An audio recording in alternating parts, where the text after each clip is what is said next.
Hello everyone, I'm the Pastor Tamaka, Apostolic Believers of Christ International, YouTube channel. The program like is share, subscribe, and post notification bell for update every day the new videos. Thank you so much. God bless us all. Magandang umaga po sa lahat, sa ating mga viewers, listeners dito po sa ating YouTube channel, sa Facebook. Naway ang kapayapaan at habag biyaya ng Diyos ay sumasa atin lahat sa magitan ng ating Panginoon Hesus Kristo. Kaya ito po ang ating ginagawa sa bawat araw ay makapag-create tayo ng mga video upang na maparating natin ang mensahe ng Diyos. Kaya pasalamatan natin ang Diyos sa bawat araw. Kapatid, anuman ang mangyari ng sanlibutan, magpasalamat tayo sa Panginoon. Dahil ito po ang kanyang kalooban mula sa ating Panginoon Hesus Kristo. Mga kapatid, nakasulat po yan sa 1 Thessalonians in chapter 5 in verse 18. Ganyan po ang sinabi ng Panginoon, mga kapatid, sa atin, dahil po yun po ang kalooban ng Diyos sumagitan po ng ating Panginoon Hesus Kristo.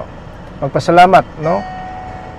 Yun po ang sinabi ng Biblia sa 1 Thessalonians chapter 5 in verse 18.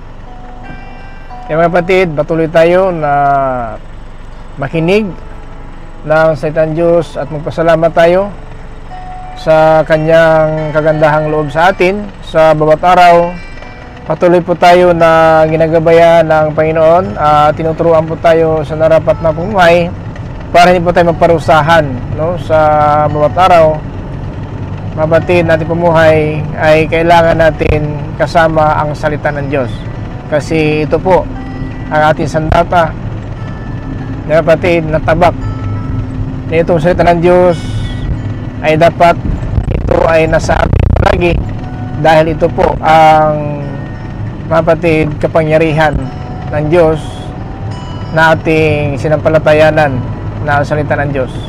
No, kapag ating daladala ang tabak na ito sa bawat araw, sama tayo paroroon ang salita ng Diyos, ay malalabanan natin ang kapakanan ng Diablo na ito nagligaw ng sanlibutan, mga batid, sa ating pagpanahonan ngayon. Tandaan po natin na Biblia na po patunay na ang Diablo talaga ay maraming paraan upang na magliligaw po na ating panampalataya. Ito po ay ginagamit ng Diablo ang bulaan, propeta, kung mangaral ngayon sa sanlibutan para po na sirain lang ang ating pananampalataya. Yan pinakasulat sa 2 Peter in chapter 2 in verse 1. Yan mga kapatid, na noong unang panahon ang Israel po ay mayroon lumitaw na mga bulaan, mga propeta, mga kapatid, sa panahon po nila. At ngayon naman, marami naman ang magsilitawan na tinatawag ni Apostol Pedro bulaan, mga guro na nagtuturo ng lihim upang sirain lang ang ating pananampalataya. Kaya mga kapatid, napakaliwanag po ng Biblia. Yan po ay nais ng Panginoon, malalaman po natin para po tayo mananaig, no, sa sanlibutan na ito, dahil ang Diablo, harang po siya. Siya po ang harang, mga kapatid, ng salita ng Diyos, ang Diablo. Kaya ingat tayo mga kapatid sa bawat araw na ating pamumuhay.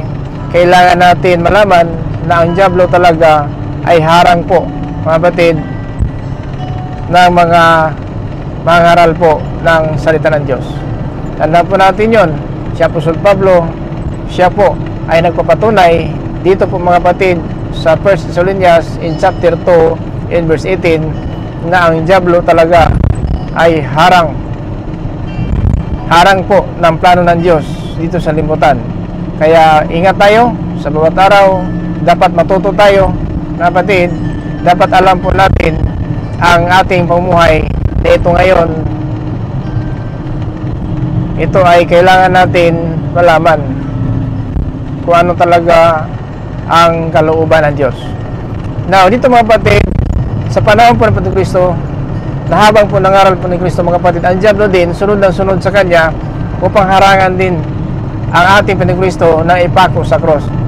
Kasi yun po ang nangyari, na pinapaalam po ng Kristo sa mga apostol na siya ay pupunta sa Jerusalem at doon siya magdurusa at papatayin siya ng mga Hudiyo at saka mabuhay siya katlong araw.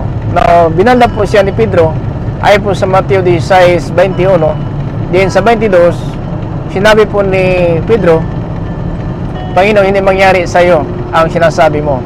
Din sa 23, lumingon po ang Panginoon Kristo kay Pedro at sinabi, lumayo ka, Satanas, hadlang ka sa aking daan, kasi ayaw mo sundin ang kagustuhan ng Diyos, kundi ang kagustuhan ng mga tao. So ganun mga kapatid ang gawa ng dyablo ngayon. Mag-ingat po tayo dahil po ganyan ang ating kalagayan dito sa salimutan, na ang dyablo talaga harang lang po siya, no? Kaya sinabi si Pablo sa 1 Thessalonians chapter 2 verse 18 na kahit na si Pablo maraming bisis po nadadalaw sa mga Kristiyano, pero hinadlangan po sila ni Satanas. Pakinggan natin sa 1 Thessalonians in chapter 2 verse 18. Gusto naming bumalik diyan sa inyo, lalong-lalo na ako, si Pablo. Maraming beses naming binalak na dalawin kayo pero hinahadlangan kami ni Satanas. Maraming beses papunta po natin sa Thessalonica si Apostol Pablo, pero hinadlangan po ni Satanas. So ganun po ang dyablo, haharangan ang ating nais ng kaligtasan, haharangan ng dyablo sa salimutan na ito. Kaya kahit ang Kristo mga kapatid na siya talaga ay pinapaalam na, no? Pinapaalam na ni Kristo siya ipako sa cross, papunta po siya sa Jerusalem upang ipako sa cross, hinadlangan pa rin ni Pedro na ito ginagamit ng dyablo. Pakinggan natin sa 16:21 at sa 23 dito po sa Mateo. Ito po sinabi ng Panginoon na kasama ang mga apostol. Mula noon, ipinaalam na ni Jesus sa mga tagasunod niya na dapat siyang pumunta sa Jerusalem at dumanas ng maraming paghihirap sa kamay ng mga pinuno ng mga Hudyo, ng mga namamahalang pari at ng mga tagapagturo ng kautusan. At siya ay ipapapatay nila. Pero sa ikatlong araw ay muli siyang mabubuhay. 22. Nang marinig ito ni Pedro, dinala niya si Jesus sa isang tabi at sinabihan, Panginoon, huwag po sanang ipahintulot ng Diyos. Hindi ito dapat mangyari sa inyo. Harap ni Jesus si Pedro at sinabi, Lumayo ka sa akin, Satanas.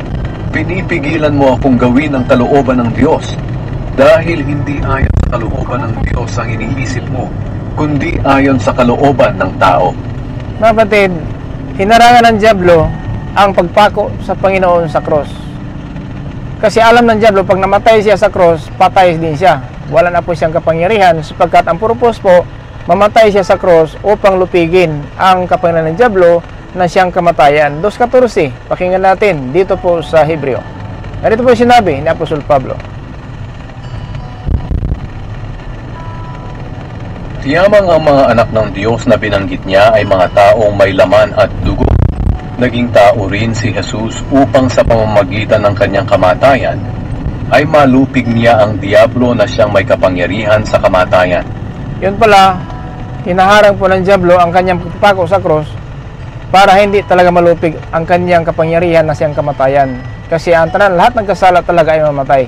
So si Adan si Iba po, ay yun po ang ginawa ng dyablo, nalinlap po niya si Iba, na ito po na nagkaroon ng panahon ang dyablo na umalis ang Panginoon sa tanaman ng Eden. Ang dyablo naman na pumasok sa isang ahas ay nagsasalita. Pakinggan natin sa Genesis, Kabanata 3, talata 1 hanggang po sa 6. Ito po ang nangyari, mga kapatid. Sa panahon po na ginawa ang tao at nagkasala, at yun ang dahil namatay tayo ngayon, dahil po sa ginawa ng dyablo sa isang babae at saka kay Adan na pinakain po ng babae ng bunga ng puno ng kahoy. Pakinggan natin Genesis chapter 3 verse 1 up to 6, mga kapatid. Sa lahat ng hayop na nilikha ng Panginoong Diyos, ang ahas ang pinakatusok. Minsan tinanong ng ahas ang babae, Totoo bang pinagbabawalan kayo ng Diyos na kumain ng bunga ng alinmang puno sa halamanan? Sumagot ang babae, Makakain namin ng kahit anong bunga ng puno rito sa halamanan, maliban lang sa bunga ng puno na nasa gitna ng halamanan. Verse 4. Sapagkat sinabi ng Diyos na hindi kami dapat kumain o humipo man lang ng bunga ng punong iyon. Kapag ginawa namin iyon, mamamatay kami. Pero sinabi ng ahas, Verse 4. hindi totoong mamamatay kayo.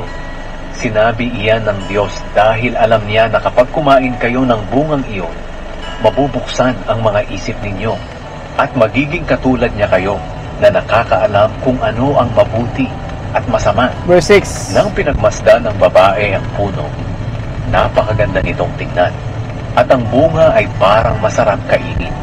At dahil sa pagnanais niyang maging marunong, pumitas siya ng bunga at kumain ito. Binigyan din niya ang kanyang asawa na kasama niya, at kinain din ito. Ayan po mga kapatid. Nasa verse 4, dito po sa kasinungalingan, ay nadali po ang babae sa kasinungalingan, hindi kayo mamatay. Pero ano sinabi ng Panginoon sa 2:17, dito po sa Henesis pa rin. Sa 2:17, ang sabi ng Panginoon, kapag kumain kayo, mamatay kayo. Maliban lang sa bunga ng punong kahoy na nagbibigay ng kaalaman kung ano ang mabuti at masama. Sapagkat sa oras na kainin mo ito, tiyak na mamamatay ka. Diba? Pagkatapos, Tiyak mamamatay ka. Pero ang sabi ng Diablo, hindi ka mamatay. Ganun po. Anong pahamak sa atin ng kasinungalingan? Kasi ang totoo, naparito ang Panginoon upang ipakaw sa cross, pero hinarangan ng Diablo ito, ginamit si Pedro.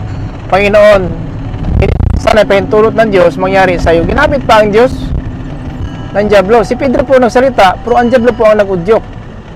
Kaya, pinagalitan ng Panginoon si Satanas. Na ang sabi niya sa Mateo 16:23, umalis ka Satanas, hadlang ka. No? Hadlang ka. So, yun po ang nangyari po sa ating panahon ngayon. Hadlangan tayo ng Satanas para lang hindi makapunta tayo sa dako ng hinahanda ng Panginoon, tinatawag na paraiso. narap ni Jesus si Pedro at sinabi, "Lumayo ka sa akin, Satanas. Pinipigilan mo akong gawin ang kalooban ng Diyos dahil hindi ayon sa kalooban ng Diyos ang iniisip mo, kundi ayon sa kalooban ng tao." Yun po ang Diablo. Ang gusto ng Diablo, yung gusto ng tao lang, yung pumatay, mga lunyan, makiapid, yung simasdiyosan, magbayad tumboy, patunghayaw, nagsinungaling, nagkalasing, at mga sakim. Yun po ang nasa Diablo gawin mo. Kasi yun po ang ugali ng tao. So, ang ugali ng ang kalooban ng Diyos, ang utos ng Diyos, ay ayaw ng Diablo sundin mo. Kaya, kahit na po ipako niya sa cross, hinarangan pa rin siya ng Diablo. Kasi, talagang yun na po ang katapusan niya. Pag namatay ang Kristo, si taas ng cross, tapos na. Tapos na po ang kanyang kapangyarihan na siyang kamatayan, sapagkat ang sinabi po sa 1 Corinthians in chapter 15 in verse 21, 22, dapat dito po ang sinabi ng Biblia. Pakinggan natin. Dahil sa isang tao na si Adan, dumating ang kamatayan sa lahat ng tao. At dahil din sa isang tao na si Kristo, muling mabubuhay ang mga patay. Sapagkat kung paanong tayong mga tao ay mamamatay dahil sa kaugnayan natin kay Adan, ganoon din naman dahil sa ating kaugnayan kay Kristo, tayong lahat ay muling mabubuhay. So, kung wala po si Kristo, pag namatay tayo, wala na muling pagkabuhay. Pero ayaw ng Diyos na ang kanyang nais ng tao na walang kamatayan, nabawi ang puyatan sa ginawa ng Diablo. Kaya sinabi ng Panginoon na ang Diablo mamatay tao noon pa malang. Sa pasimula pa lang, ang Diablo mamamatay tao. So yan mga kapatid, ang sinabi ng Panginoon sa 8, dito sa 8:44, dito po sa John. Noon pa lang mamatay tao na po ang Diablo. Kaya ito po nangyari mga kapatid, na paparito ang Panginoon upang lupigin ang Diablo. 8:44 sa Juan. Ang Diablo ang inyong ama, at kung ano ang gusto niya, iyon ang ginagawa ninyo. Siya'y mamamatay tao mula pa sa simula, at ayaw niya ng katotohanan, dahil walang katotohanan sa kanya. Likas sa kanya ang pagsisinungaling, dahil sinungaling siya, at siya ang pinagmumulan ng lahat ng kasinungalingan. So, lahat ng mga sinungaling ng mga tao ngayon, so yun po ang pinagmulan. Ang Diablo po ang nag-udyok para magsinungaling ang tao at gumawa ng kasamaan. At kasi ang Diablo, mamatay tao noon pa lang. Hindi po tayo mamatay kung nagkasala si Adan si Eva. Kaya gusto na ng Panginoon, bawiin tayo sa kamatayan para mabuhay tayo, mga kapatid, sa kanyang pagparito.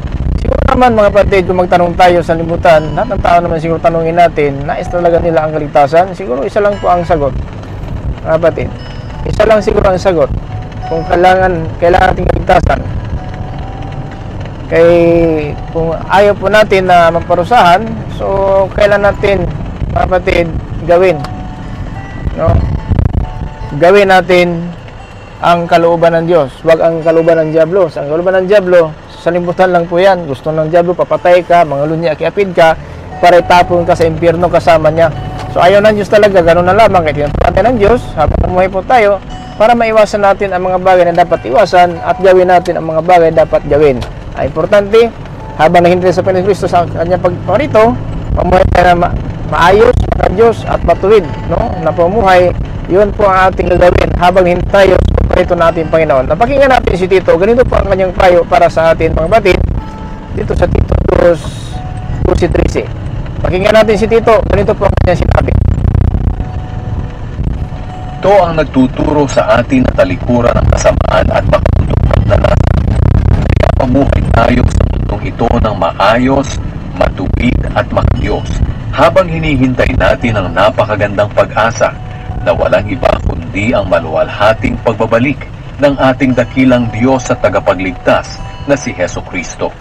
Ayun, kapag naghintay tayo sa pag-asa nito ng kaligtasan, so mamuhay tayo sa mundong ito na layuan natin ang makamundong pagdadasa. Mamuhay tayo sa mundo na ito na maayos, makadiyos at matuwid. So yun po ang naghihintay ng kaligtasan. Hindi po mga batid na namuhay tayo sa salimutan na ito na atin lang sarili sinusunod, ang utos ng tao ang sinusunod, kasi ang utos ng tao yung sa puso mo lang. Hindi po kalooban ng Diyos ang sinusunod natin, yung sa puso mo lang, magmata sa sarili, mamatay, pagpatay, panglunya, pagkiapid, pagsaksing kisulingan, panira ng kapwa. Ito po sa Mateo 15, 19:20, ito ang nagpaparomis sa atin sa Panginoon ng Diyos. So minsan po yan na po yung sinusunod. Ang mga kapatid, iniisip natin na makatao, no? Makatao at makasalaan ang pagkatao, na ito yung sinasabi ni Apostol Pablo sa Roma City. Habang po tayo sa katawan, mayroon po makasalaanan kung makasalaan ang pagkatao, no? Ito po mga kapatid, kailangan natin ang makasalaan ng pagkatao, iwasan na po natin yan. Yun po makamundo, yun po ang nais ng diablo, yan ang sundin mo, makasalaan ng pagkatao para ayaw masunod ang kalooban ng Diyos. So ito mga kapatid na sinasabi po mga kapatid na mananaklat na dito po sa City, hallelujah, 15 nga to sa 19 dito sa Roma.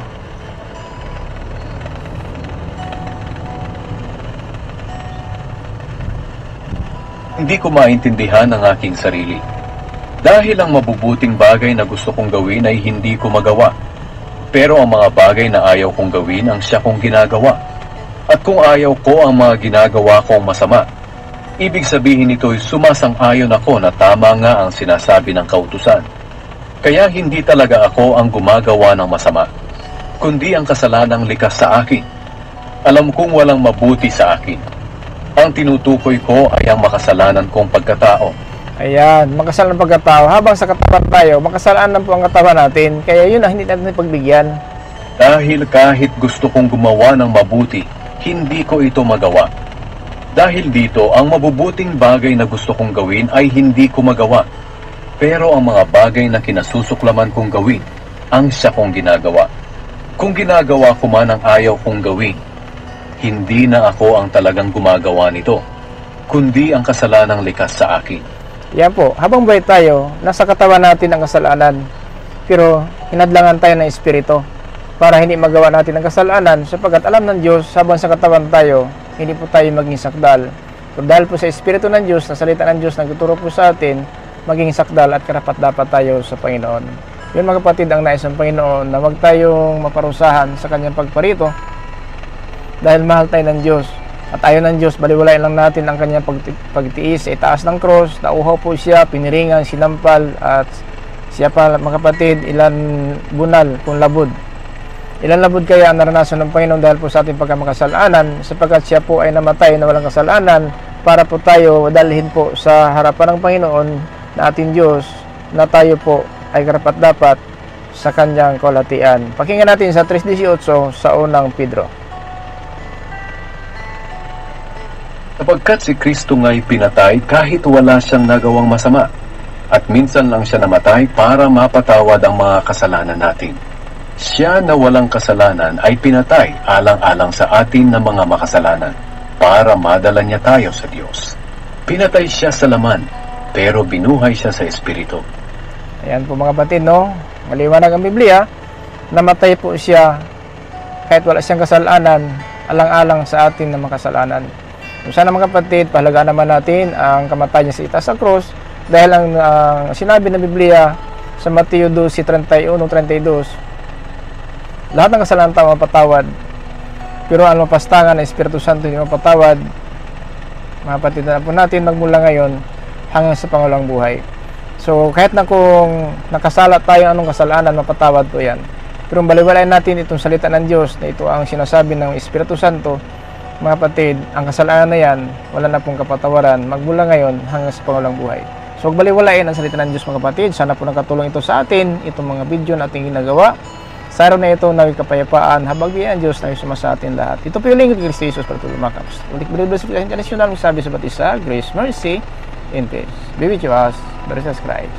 Amen.